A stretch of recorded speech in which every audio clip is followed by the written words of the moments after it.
தென்னாட்டுடைய சிவனே போற்றி, எந்நாட்டவருக்கும் இறைவா போற்றி. 2024 வருடத்தோட ஜூலை மாதம் முடிஞ்சு ஆகஸ்ட் மாதம் தொடங்க போகுது. அதாவது இந்த ஆகஸ்ட் மாதம் அப்படிங்கிறது குரோதி வருடம் ஆடி மாதம் 16ஆம் தேதி வியாழக்கிழமை துவாதிச திதியில் பிரதோஷத்தை அன்னைக்கு பிறக்குது. ரொம்ப அற்புதமான ஒரு நேரத்தில் இந்த ஆகஸ்ட் மாதம் அப்படிங்கிறது பிறக்குது. ஆகஸ்ட் மாதம் 4ஆம் தேதி ஆடி அமாவாசை, முன்னோர்களுக்கு தர்ப்பணம் செய்வதற்கு அற்புதமான ஒரு தினமுங்க. மறந்துடாமல் இது செஞ்சுருங்க. அதே மாதிரி 26ஆம் தேதி ஆகஸ்ட் மாதம் 26 கிருஷ்ண பகவான் அவதரித்த கிருஷ்ண ஜெயந்தி தினம் அப்படிங்கிறது வருது. 19ஆம் தேதி அன்னைக்கு பௌர்ணமி வருது. அன்னைக்கு தான் ஆவணி அவிட்டம் அப்படிங்கிற ஒரு நல்லதொரு நாள் அப்படிங்கிறதும் வருது. இந்த மாதத்துடைய கிரக அமைப்புகள் அப்படின்னு சொல்லிட்டு பார்த்தீங்க அப்படின்னா, சூரியன் கடகராசியில் இருந்துட்டு 17ஆம் தேதி சிம்ம ராசிக்கு போகிறாரு. சனி பிரதோஷ அன்னைக்கு போகிறாரு. அதோட செவ்வாய் ரிஷபராசியில் குருவோட சேர்ந்துக்கிட்டு இருக்காரு. குரு அங்கே தான் இருக்க போகிறாரு. புதன் கடகராசியில் வக்கரம் அடைஞ்சு உட்காந்துருக்காரு. 13ஆம் தேதி வக்கர நிவர்த்தி அடைகிறாரு. மாத கடைசி 31ஆம் தேதி சிம்மத்துக்கு போகிறாரு. சுக்கிர பகவான் சிம்ம ராசியில் இருந்துக்கிட்டு 26ஆம் தேதி கன்னி ராசிக்கு போகிறாரு. குரு பகவான் ரிஷபத்திலையும், சனி பகவான் கும்பத்தில் வக்கர நிலையிலையும், ராகு மீனத்திலையும், கேது கன்னி ராசியிலையும் இருக்காங்க. இந்த கிரக அமைப்புகள் ராசி மாற்றங்கள் உங்களுக்கு என்னென்ன பலன்கள் அப்படிங்கிறத கொடுக்க போகுது, எதெல்லாம் நீங்கள் செய்யலாம், எதெல்லாம் நீங்கள் செய்யக்கூடாது அப்படிங்கிறத பார்த்துடலாம். போன வீடியோவில் ஆடி மாதம் பலருக்கு வந்துட்டு சரியில்லை நேரம் அப்படிங்கிறத நாம் சொல்லியிருந்தோம். அதாவது கெட்ட நேரம் அப்படிங்கிறது நமக்கு மட்டும் வரல, கடவுளுக்கே வந்திருந்திருக்கு. ராமபிரானே கெட்ட நேரம் வந்ததுனால தான் வனவாசம் போனார் அப்படிங்கிறதையும் புரிஞ்சுக்கணும். அதனால் உள்ளதை உள்ளபடியே நாம் சொல்லிடுறோம். அப்படிங்கிறதுனால சின்ன சின்ன எச்சரிக்கை அப்படிங்கிறத நாம் சொல்லியிருந்தோம். ஏன்னா பல பேர் வந்துட்டு நீங்கள் பாசிட்டிவாக சொல்லலை அப்படின்னு சொல்லிட்டு இருந்தாங்க.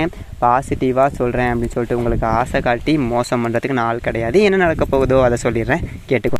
விருச்சிக ராசி நேயர்களே, உங்களுக்கு இந்த ஆகஸ்ட் மாதம் எப்படி இருக்கு அப்படின்னு சொல்லிட்டு பார்த்தோம் அப்படின்னா, அர்த்தாஷ்டம சனி அப்படிங்கிறது மக்ரம் அடைஞ்சிருக்கு அப்படிங்கிறது உங்களுக்கு ஒரு நல்ல செய்தி. ஏன் அப்படின்னா, இந்த அர்த்தாஷ்டம சனி அப்படிங்கிறது அஷ்டம சனியில் பாதி உடல் ஆரோக்கியத்தை கெடுக்கக்கூடியது. அதாவது அர்த்தாஷ்டமம் அப்படிங்கும்போது முதல் பிரச்சனை என்ன செய்யும் அப்படின்னா, நம்ம உடம்பு விஷயத்தில் தான் கையை வைக்கும். அது கொஞ்சம் அப்பப்போ கொஞ்சம் சிக்கலை கொடுத்துட்டு இருந்தது. இப்போ அந்த சனி பலம் இழந்து போய் பக்ர நிலையை அடைஞ்சிருக்காரு. இதனால் ரொம்ப நல்லது அப்படின்னு தான் சொல்லணும். தடைகள் அப்படிங்கிறது கடந்தது ஒரு காலகட்டத்தில் எக்கச்சக்கமாக இருந்திருக்கும். எந்ததொரு வேலையை தொட்டாலும் அதில் வந்துட்டு எடுத்தோம் முடித்தோம் அப்படிங்கிற ஒரு பேச்சே கிடையாது. எவனாவது ஒருத்தர் கொடுக்க நமக்குன்னே வருவீங்களாடா அப்படிங்கிற மாதிரி தடையை உண்டாக்குவான். ஒரு வரன் பார்க்க போனோம் அப்படின்னா, மாப்பிள்ளை இப்படி பொண்ணு இப்படி, இல்லை அவங்க செய்ய மாட்டாங்க, இது செய்ய மாட்டாங்க, ஏதோ ஒன்று கொண்டு கிடக்க ஒன்று சொல்லி தட்டி விட்டு திருமண தடை உண்டாகிறது. வீட்டில் சுப நிகழ்ச்சிகள் நடக்காத ஒரு அமைப்பு. இது எல்லாம் கொடுத்துட்டு மன உளைச்சல் ஆயிரும். இனிமேல் அது இருக்காது. தடைகள் எல்லாமே உடையுது. சாதாரணமாகவே பார்த்தீங்க அப்படின்னா, சில பேருக்கு ஒரு விதமான ஒரு வருத்தம் இருந்திருக்கும். ஏன்னா வாழ்க்கையை ஒரு மாதிரி தடுத்தம் பிடிச்ச மாதிரி இருக்குது. ஏதாவது குலதெய்வம் எதுவும் வீட்டுக்கு வரலையா, இல்லை வீட்டுக்குள்ளே ஏதாவது தெய்வ அனுகிரகங்கள் எதுவும் இல்லையா அப்படிங்கிற மாதிரியே ஒரு சந்தேகம் இருந்திருக்கும். இப்போது அந்த நேர்மறை ஆற்றல் அப்படிங்கிறது கிடைக்கிறத நீங்களே உணர தொடங்கிடுவீங்க. மாதம் பிறந்து ஒரு 13 நாளுக்கு பிறகு பார்த்தீங்க அப்படின்னா, நிறைய நல்லது அப்படிங்கிறது உங்களை சுற்றி நடக்கிற மாதிரி இருக்கும். பரவாயில்ல, ஏதோ கடவுள் கொஞ்சம் கருணை காமிச்சிட்டாரு போல இருக்கே அப்படிங்கிற மாதிரி. அதனால் வீட்டில் கடை திறப்பு விழா, ஒரு கட்டடம் கட்டுறதுக்கு ஒரு அடிக்கல் நாட்டுறது, ஒரு மனை போடுறது, இல்லை கட்டின கட்டடம் பாதியிலே நிற்கிது அதை தொடர்ந்து கட்டுறது, புதுமனை அதாவது பெண் பார்க்குறது, அதே மாதிரி மாப்பிள்ளை பார்க்குறது, வரன் பார்க்குறது, இந்த மாதிரியான வேலைகள் கொஞ்சம் நல்ல செய்திகள் அப்படிங்கிறது வரும். அதே மாதிரி பெண் பிள்ளைகள் இருந்துச்சு அப்படின்னா அது ருதுவாகி சடங்கு செய்கிறது, இந்த மாதிரியான வேலைகள் எல்லாமே நடக்கும். ஆக மொத்தம் வீட்டில் சுப நிகழ்ச்சிகள் அப்படிங்கிறது நடக்கக்கூடிய ஒரு வாய்ப்பு அப்படிங்கிறது பரிபூரணமாக இருக்க போகுது. அதோட ராசிக்கு அதிபதியான செவ்வாய் உங்களுடைய ராசிக்கு 7வது வீட்டில் இருக்கிற குருவோடு சேர்ந்திருக்காரு.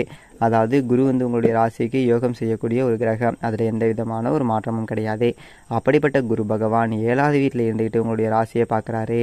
அவரோட ராசி அதிபதி செவ்வாயும் சேர்ந்திருக்காரு. அப்படிங்கும்போது குருமங்கள யோகம் அப்படிங்கிற ஒரு யோகம் அப்படிங்கிறது உண்டாகி அதுவும் வீட்டில் சுப நிகழ்ச்சிகளை உருவாக்கி கொடுக்கும்.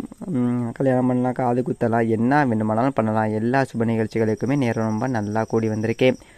அந்த மாதிரி தொழில் ரீதியான வெற்றி அப்படிங்கிறது ரொம்ப திருப்தியாக இருக்கும். இடம் பூமி வாங்குறது தொடர்பாக கொஞ்சம் சிந்திக்க தொடங்குவீங்க. சரி, இப்போது நமக்குன்னு ஒரு மனையாவது வேணும், ஒரு பிளாட்டு வாங்குவோம் அப்படின்னு சொல்லிட்டு அதற்கான ஒரு ஏற்பாடுகள் அப்படிங்கிறத செய்வீங்க. ராசிக்கு 7வது வீடு அப்படிங்கிறது களத்திரஸ்தானம். அதாவது வாழ்க்கை துணை ஆணோ பெண்ணோ கணவனோ மனைவியோ அவங்கள குறிக்கக்கூடிய இடம். தொழில் கூட்டாளிகளை குறிக்கக்கூடியது. நண்பர்களை குறிக்கக்கூடிய ஒரு இடம். இந்த இடத்துல குருமங்கள யோகம் உண்டாகுது அப்படிங்கும்போது என்ன செஞ்சாலும் நண்பர்கள் அப்படிங்கிறது உங்களுக்கு உறுதுணையாக இருப்பாங்க. பரவாயில்ல, நமக்கு 4 பேர் இருக்காங்க, நமக்கு என்ன கவலை அப்படிங்கிற மாதிரி ஒரு தெம்பு உங்களுக்கு இருக்கும். நமக்கு துணைக்கு ஆள் இருக்குடா, எது வேணாலும் செஞ்சு பார்த்துருவோம்டா அப்படின்னு சொல்லிட்டு ஒரு முயற்சியை நீங்கள் எடுக்கலாம். அந்த மாதிரி தொழில் கூட்டாளிகள் ரொம்ப கடுமையாக உழைச்சி உங்களுக்கு வருமானத்தை தேக்கி கொடுப்பாங்க. கூட்டாளிகளுக்குள்ள ஒரு புரிந்துணர்வு அப்படிங்கிறது இருக்கும். கூட்டு தொழில் செஞ்சோம் அப்படின்னா சரிப்போ ஒரு 10 நாளைக்கு உங்களால் வர முடியலனாலும் சரிப்பா, அவன் பர்சனல் வேலையை பார்க்கணும், நம்ம எடுத்து செய்வோம் அப்படின்னு சொல்லிட்டு செய்வாங்க. அதனால் கூட்டு தொழில் ரொம்ப சிறப்பாக இருக்கும்.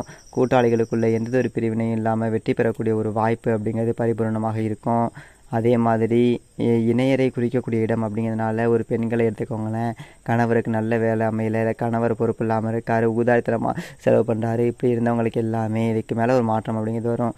கணவர் குடும்ப பொறுப்பை உணர்ந்து செயல்பட தொடங்குவார். அதே மாதிரி தகாத சவகாசம் இருந்துச்சுன்னு வச்சுக்கோங்களேன், இப்போது அதை விட்டு விலகி வருவாங்க. இப்போ உங்களுக்கு ஒரு நல்லது ஒரு வாய்ப்பாக இருக்கும். பிரிஞ்சிருந்த கணவன் மனைவி ஒன்று சேரக்கூடிய ஒரு அமைப்பு அப்படிங்கிறது கூட இருக்குது. ஒரு தகாத சகவாசம், ஒரு தப்பான பெண் பின்னாடி சுற்றிக்கிட்டு இருக்காங்க. இதனால் வீட்டில் வந்துட்டு அடிதடி சண்டை, ஒரு நிம்மதி இல்லை, பிள்ளைகளை பார்க்கவே எங்களால் கஷ்டமாக இருக்குது. நாங்கள் பண்ணுற எங்களுக்குள்ளே நடக்கிற பிரச்சனையே எங்கேயோ பிள்ளைங்க கலந்து பயிர் வைக்கிது அப்படி இருந்தவங்கெல்லாம் அதுலேருந்து மீண்டு வந்துடுவாங்க. அதுக்கு முன்னாடி குடும்ப ஒற்றுமை அப்படிங்கிறது நல்லாயிருக்கும். அதே மாதிரி மனைவி வழியில் ஆண்களுக்கு சொத்து சேர்க்கை அப்படிங்கிறது கிடைக்கக்கூடிய ஒரு வாய்ப்பு இருக்குது. ஒரு மாமனார் வீட்டில் ஒரு பாகப்பிரிவினை இருக்குது, இல்லை ஏதாவது பிள்ளைங்கன்னு பார்த்து எதோ கொடுக்குறாங்க அப்படிங்கிற மாதிரி தேடி வரும். நீங்கள் தேடி போகணும்னு அவசியம் கிடையாது. அந்த மாதிரி மனைவி வழியில் ஒரு சொத்து சேர்க்கை அப்படிங்கிறத கொடுக்க ஒரு பவுன் கிடைக்கிறது. ஏதோ ஒரு ரூபத்தில் வாய்ப்பு வருமானம் அப்படிங்கிறது உங்களுக்கு வந்துக்கிட்டே இருக்கும். அதே மாதிரி மனைவி படிச்சிருக்காங்க, வீட்டில் சும்மா இருக்காங்க, ஏதோ ஒரு வேலைக்கு போகணுன்னு நினைக்கிறாங்க அப்படிங்கிறவங்க மனைவிக்கு இப்போ வேலைக்கு முயற்சி செஞ்சிங்கன்னா கிடைக்கும். அப்படிப்பட்ட ஒரு யோக அமைப்பு அப்படிங்கிறது இருக்குது. இந்த ஒரு காலகட்டத்தில் கடக ராசியில் புதன் வந்துட்டு வக்ரம் அடைஞ்சிருக்காரு. உங்களுடைய ராசியை பொறுத்த வரைக்கும் அஷ்டமாதிபதியான புதன் வக்ரம் அடைகிறது அப்படிங்கிறது நல்லது தான். ஒரு எதிர்பார்ப்பு அப்படிங்கிறது ஈடேறக்கூடிய ஒரு அமைப்புங்க தான். நல்லதொரு சம்பவங்கள் அப்படிங்கிறது நிறைய வீட்டில் நடக்கும்.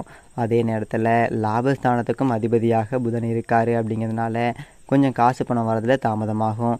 13 தேதிக்கு பிறகு புதன் வக்ர நிவர்த்தி அடைகிறாரு. அந்த 13 தேதிக்கு முன்னாடி காசு வராது. ஒரு தொகை செலவானதான் இன்னொரு தொகை வரும். கையில் 10 ரூபா வச்சிருக்கவே முடியாதுங்கிற ஒரு அமைப்பு. 13ஆம் தேதிக்கு பிறகு புதன் வலுவடைகிறாரு. அப்படிங்கும்போது ஓரளவுக்கு சிந்தையில் தெளிவு இருக்கும்.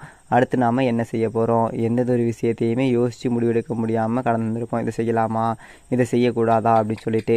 அந்த மாதிரியான இடங்களில் பார்த்தீங்க அப்படின்னா இதுக்கு மேலே தெளிவான ஒரு மனநிலையோடு இருப்பீங்க. இதை தான் நம்ம செய்யணும், இதை செய்யவே கூடாது அப்படிங்கிற மாதிரி. அந்த மாதிரி சிம்ம ராசியில் சுக்கிரன் இருக்கார். ராசிக்கு 7க்கும் 12க்கும் அதிபதியான சுக்கிரன் சிம்ம ராசியில் இருக்கார். தொழில் ஸ்தானத்தில் அவர் இருக்கிற ஒரு நேரத்தில் வாழ்க்கை துணைக்கு வேலை கிடைக்கக்கூடிய ஒரு அமைப்பு. நான் ஏற்கனவே சொன்னேன் இல்லைங்களா, அதே மாதிரி தான் மனைவிக்கு வேலை கிடைக்க முயற்சி செஞ்சீங்க. ஒரு அதிகாரியை பார்க்குறேன், ஒரு அரசியல்வாதியை பார்க்குறேன் அப்படின்னா பார்க்கலாம், வேலை கிடைக்கும். அதே மாதிரி வீட்டிலேயே ஒரு தொழில் செய்யணுங்கிறாங்க, ஏதாவது தொழில் வச்சு கொடுக்கலாமா செய்யலாமா அப்படின்னு சொன்னால் குறுகிய முதலீட்டில் வச்சு கொடுக்கலாம். அதுவே ஒரு லாபத்தை பெருக்கும், ஒரு உதிரி வருமானம் அப்படிங்கிறது உங்களுக்கு கிடைக்கும். அந்த மாதிரி பழைய நகையை கொடுத்துட்டு புது நகை வாங்குவீங்க. கொஞ்சம் ஆடை ஆபரண சேர்க்கை அப்படிங்கிறது இருக்கே. அரசியலில் ஒரு ஆர்வங்கிறது கிடைக்கும்.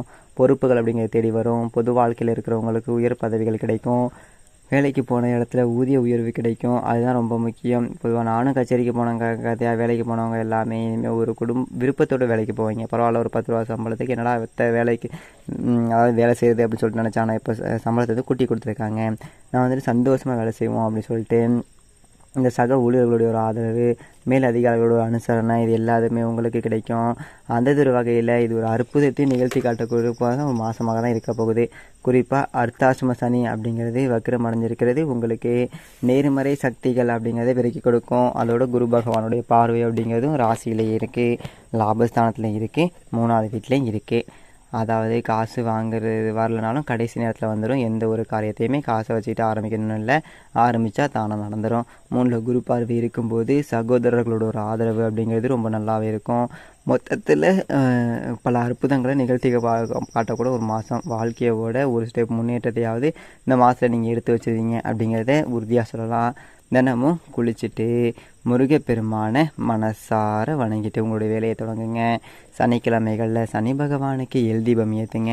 அனுமன் வழிபாடு செய்யுங்க. மாற்றுத்திறனாளிகள், வயதில் முதியவர்களுக்கு உங்களால் முடிஞ்ச உதவிகளை செய்யுங்க. இந்த ஆகஸ்ட் மாதம் அப்படிங்கிறது ஒரு அற்புதமான மாதமாக இருக்கும். விருச்சிக ராசிக்காரர்களுக்கு எல்லாமே சிறப்பாக இருக்குங்க. அது மட்டும் இல்லாமல் நீங்கள் இப்போ தான் நம்ம சேனலை ஃபஸ்ட் டைம் பார்க்குறீங்கன்னா சப்ஸ்கிரைப் பண்ணிக்கோங்க. வீடியோ பற்றின கருத்துக்களை கீழே இருக்க கமெண்ட் பாக்ஸில் பதிவு பண்ணுங்கள். இதே வந்து நல்ல வீடியோ பார்ப்போம். அதற்கு முன்னாடி உங்களுக்கு ஏதாவது பர்சனலாக ஜாதகம் பார்க்கணும் அப்படின்னா மறக்காமல் நம்ம கொடுத்துருக்கோங்க கான்டாக்ட் டீட்டெயில், அதுக்கு மறக்காமல் கான்டாக்ட் பண்ணுங்கள். நன்றி, வணக்கம்.